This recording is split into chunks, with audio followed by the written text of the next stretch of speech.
यह केसरी सिंह बारट के पुत्र थे। ये वो सन ऑफ केसरी सिंह बारट।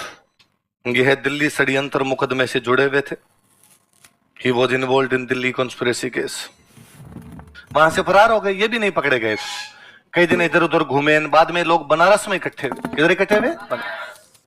और इनकी सारे क्रांतिकारियों की प्लानिंग है। गया दिल्ली वाला बम तो ढंग से लगा नहीं। दिल्ली वाला बम तो होर्डिंग को मारना था, लेकिन होर्डिंग तो मरा नहीं।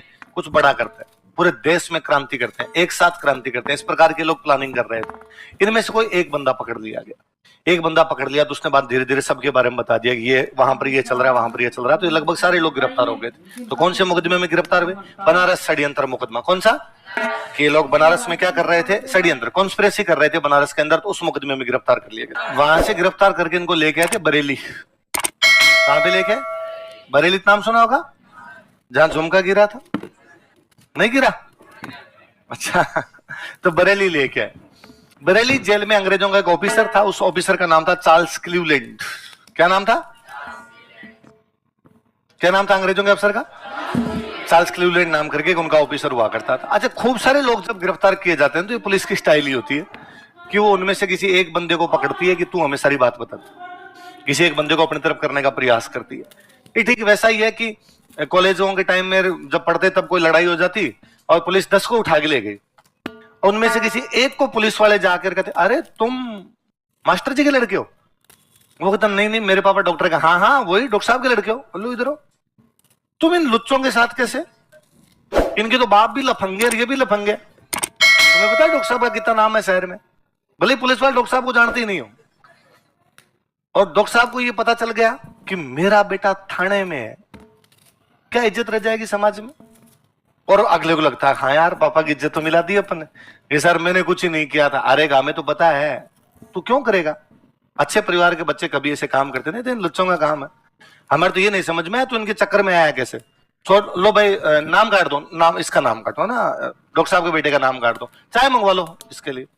तो बंदा कूल हो जाता। बंदे को लगता है यार पुलिस वाले कितना सपोर्ट कर रहे हैं कि अब हमें तो बताइए, तू तो कुछ ही नहीं कर रहा, पर देख कानून को तो काम करना ही पड़ेगा। मारपीट तो हुई है तो तू तो बता दे ना मिस किसने क्या क्या किया था। वो बता देता है इसने ये किया था, इसने ये किया था, इसने ये किया था। तो चार्ल्स क्लीवलैंड जब आया, खूब सारे लड़के बिठाए हुए।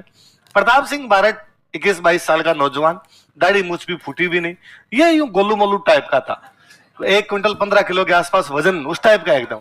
मुझे लगा ये बड़ा अपने को बात बता देगा। इधर हो, क्या नाम है तुम्हारा? प्रताप सिंह। पापा क्या नाम है? कि केसरी सिंह। क्या करते हैं? जेल में है।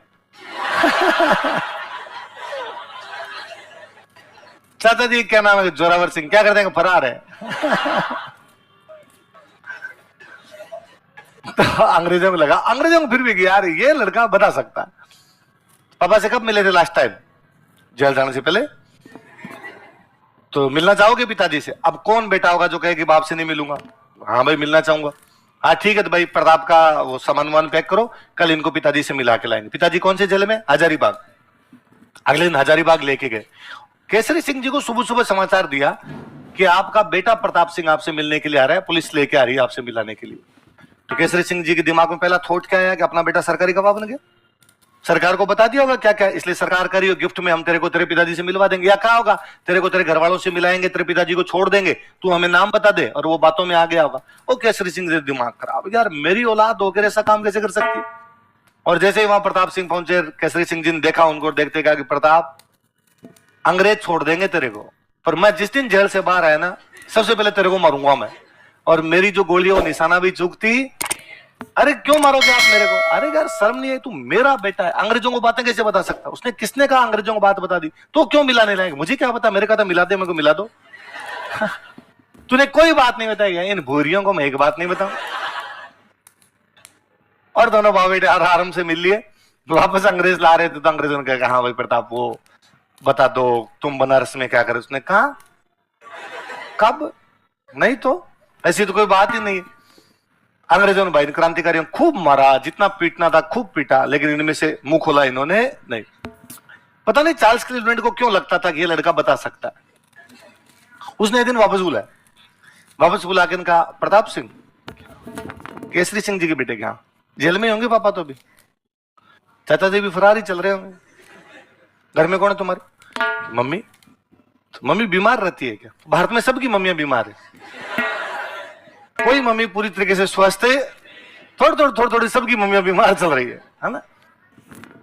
मम्मी बीमार है, हाँ, और उसने कहा सॉरी यार, नहीं बताना चाहिए तेरे को, पर अब अंतिम समय है, सब भगवान के हाथ में है, करने वाला वो है।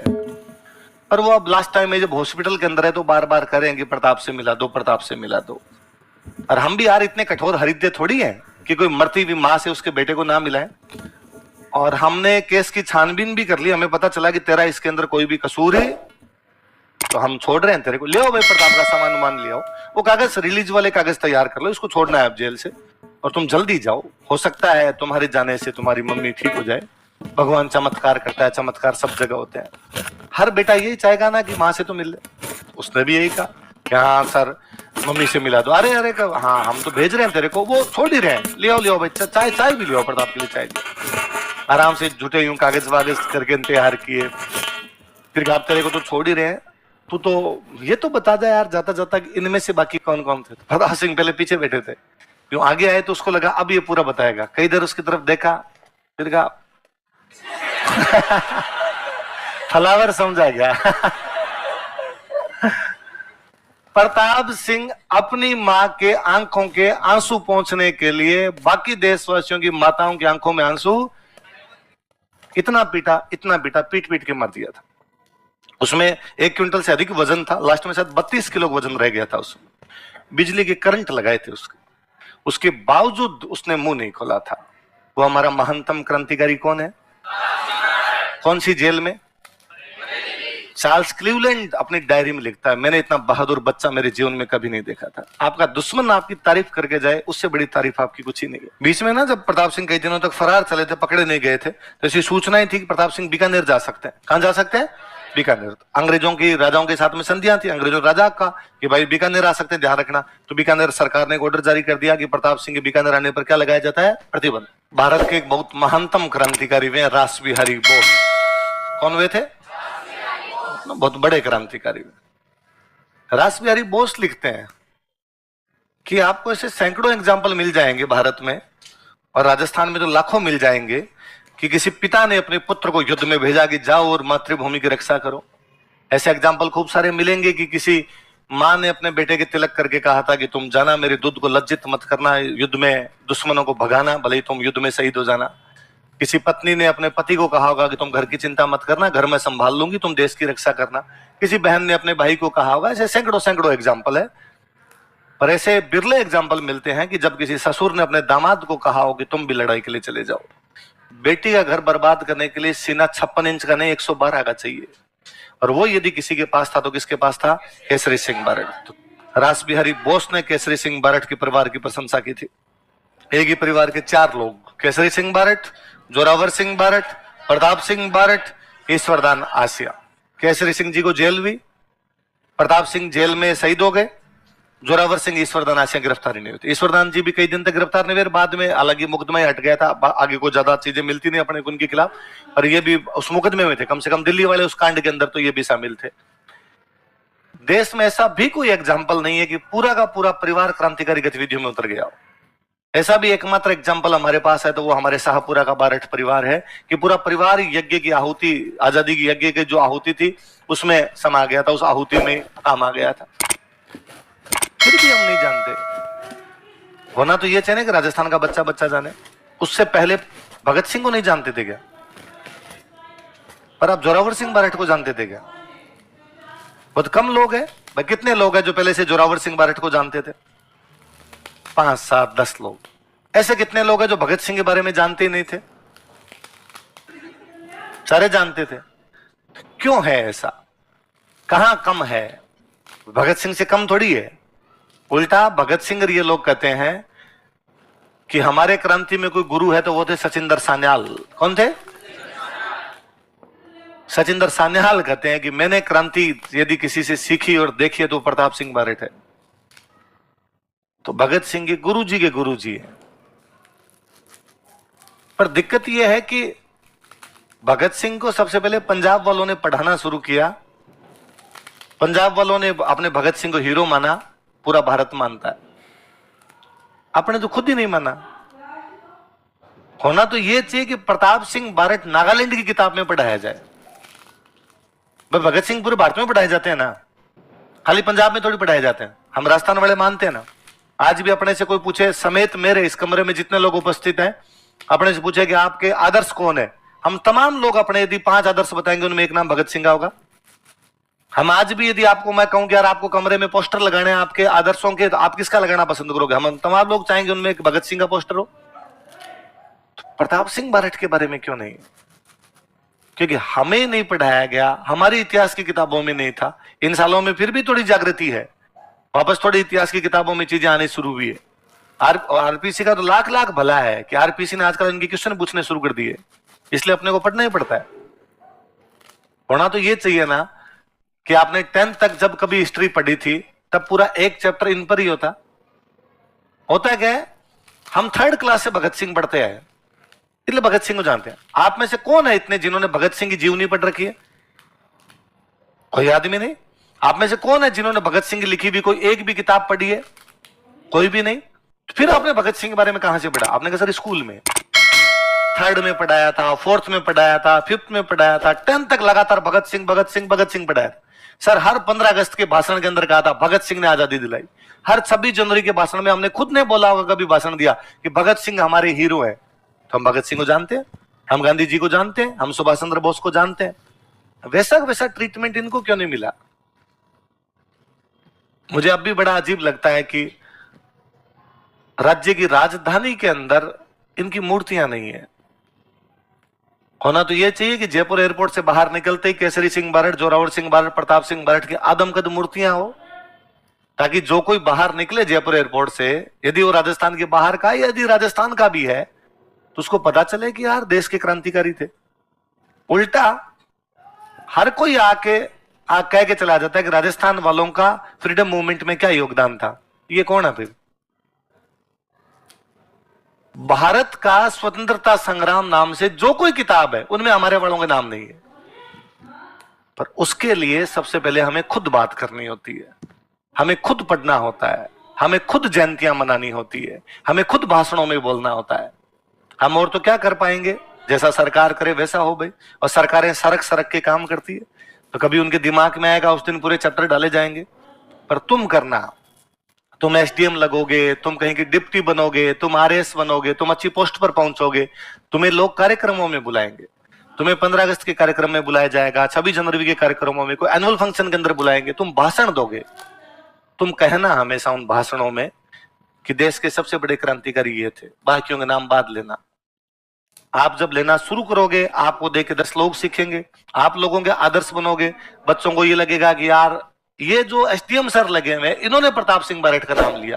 कोई बच्चा तो घर पे जाके पढ़ेगा, वो तो प्रताप सिंह के बारे में और जानेगा, वो तो जोरावर सिंह के बारे में और बातें जान पाएगा। इसलिए तुम ध्यान रखना, तुमसे जब बात की जाए, तुमसे कभी कहीं कहा जाए, तुम कभी कहीं पे लिखो तो इनके बारे में लिखना। धीरे धीरे चीजें बदलेगी। जिस दिन बदलेगी उस दिन हम देखेंगे। मुझे तो और बड़ा लगता है कि प्रताप सिंह बारट की मम्मी का नाम था माणिक्य कंवर। क्या नाम था? आप एक महिला के बारे में सोच के देखिए, एक महिला जिसका पति जेल में है, जिसका देवर फरार है, जिसका दामाद फरार है, जिसके बेटे को जेल में पीट पीट के मार दिया गया। वो कितनी कठोर हृदय रही होगी, क्या पाषाण हृदय महिला रही होगी। उसके बावजूद उसका स्टेटमेंट है कि प्रताप सिंह जब घर से निकले थे ना, तब अपनी मम्मी को बिना बताए चले गए थे। वो किसी एक सेठ के पास गए, सेठ को जाके कहा कि मेरे को रुपए उधार चाहिए। तो सेठ ने पूछा भाई क्यों चाहिए? तो कहा मेरी शादी है। तुम कह रहा हमें तो कार्ड ही नहीं दिया शादी का, कि वो पापा तो गिरफ्तार है इसलिए ज्यादा किसी को बताया नहीं, वरना तो क्या पता अंग्रेज घर पे आ जाए, कोई ब्याह भी नहीं होने दे, इसलिए गुपचुप तरीके से हम तो ये कर रहे हैं। सेठ उनके पिताजी के बहुत अच्छे दोस्त थे, उन्होंने रुपए दे दिए। पर सेठ 2-3 दिन वो रुपए लेके चले गए। 2-3 दिन बाद सेठ उनके घर पे उनकी मम्मी को उलाहना देने के लिए कि घर में ऐसी कोई बात थी तो मुझे तो बताते। रुपए की क्या आवश्यकता थी? और भी रुपए चेत ले लो। तो उनकी मां ने कहा रुपए किस लिए? अरे कि प्रताप की शादी थी, नहीं बुलाओ कोई बात नहीं है, पर सुख दुख में कोई बात तो बताओ, मैं आपके परिवार का हमेशा सहयोगी रहूं। कब प्रताप की शादी? नहीं तो अरे वो मेरे से 2 दिन पहले रुपए लेके गया। तो उनकी मां का स्टेटमेंट है कि प्रताप तेरी मां इतनी कमजोर थोड़ी थी, यदि तू बता देता कि अंग्रेजों से लड़ने जा रहा हूं तो कौन सा मैं जाने नहीं देती। तो तुम झूठ बोल के चला गया, मेरे को बिना बताए चला गया, या तू मुझे बता के नहीं गया कि ऐसा कुछ काम करना है। कालांतर में जब अंग्रेज उनके घर को नीलाम करने के लिए आए थे, कि अंग्रेजों ने कहा था भाई क्रांतिकारियों के जो भी घर होते थे ना उनको बाद में वो जब्त कर लिया करते। अभी भी आप सुनते हो ना कि सरकार ने बुलडोजर चला दिए अपराधियों के घरों पर। तो ये पहले से इस अंग्रेजों के टाइम में भी ऐसा होता था। तो अंग्रेज जब आए तो अंग्रेजों में थे कौन? थे तो इंडियन ही सारे के सारे। जो पुलिस ऑफिसर था वो इंडियन था। उसने आके उनकी मदर को कहा, माणिक्य कंवर को कहा कि देखो सरकार का ऑर्डर है, घर तो खाली करना पड़ेगा, इस पे सरकार कब्जा करे। मैं आपके प्रति थोड़ी सिंपैथी रखता हूं। बुरा समय शुरू होगा, आपके पति घर पे नहीं है, आपका देवर घर पे नहीं है, आपका बेटा घर पे नहीं है, आपका दामाद घर पे नहीं है, रिश्तेदार आपको रखेंगे नहीं, क्योंकि जो रिश्तेदार आपको अपने घर पे रखेगा पुलिस उसको गिरफ्तार कर लेगी। इसलिए सोना चांदी गहना गांठा यदि इधर उधर रखा हुआ है तो बांध लो, रुपए टक के पैसे हैं जो भी बांध लो, मैं आपको समय देता हूं, रुपए लेके निकल लो अपने यहां से। उनके मदर का स्टेटमेंट है कि नहीं, धन सोना चांदी नहीं चाहिए। मेरे ससुर जी ने, मतलब केसरी सिंह बारेट के फादर थे कृष्ण सिंह बारेट, उन्होंने खूब सारी किताबें लिखी।